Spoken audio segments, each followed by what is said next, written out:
नमस्ते। मेरा नाम यास्मीन वालिकर, मैं joint commissioner commercial tax Gulbarga की हूँ।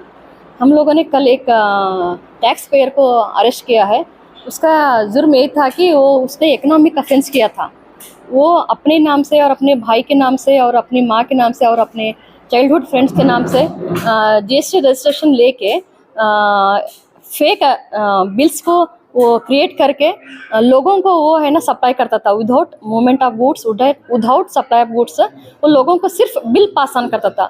उसकी वजह से कॉन्ट्रैक्टर्स क्या करते थे, उनका जो आउटपुट टैक्स लायबिलिटी आता था उसके अगेंस्ट ये इसको यूज़ करके गवर्नमेंट को टैक्स नहीं भरते थे। उसकी वजह से हम लोगों को कैश पेमेंट आता है, तभी तो ग्रोथ रेट हमारा सीटीडी डिपार्टमेंट का ग्रोथ रेट आता है।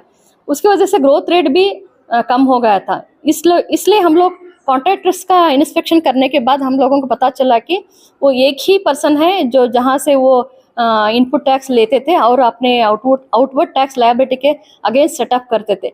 तब ये लोगों का पता चल गया तो हम लोग उसको समन्स दे चुके हैं, लेकिन वो समन्स देने के चारों फर्मों में समन्स देने के बाद भी वो नहीं आया। उसके बाद हम लोगों को टोटल जिन लोगों को वो 132 लोगों को जो आईटीसी पास ऑन किया था, उन लोगों का हम लोग समन्स करने के बाद उनका इंटरव्यू करने के बाद हम लोगों को पता चला कि सिर्फ राहुल कुलकर्णी अकेला पर्सन है जिनसे वो फेक बिल्स लेके अपने रिटर्न्स में एडजस्ट करते थे। तो उसके बाद हम लोग उसको भी समझ देने के बाद वो नहीं आया। तो नहीं आने के बाद हम लोग हमारे हायर अथॉरिटी से परमिशन लेने के बाद, अरेस्ट करने के परमिशन लेने के बाद हम लोग इसको हैदराबाद जाके उसको वहाँ के स्टेट जीएसटी ऑफिसर्स के मदद से हम लोग उसको अरेस्ट करके बीदर को लाए, क्योंकि वो बीदर का निवासी था और वहाँ का टैक्स पेयर था।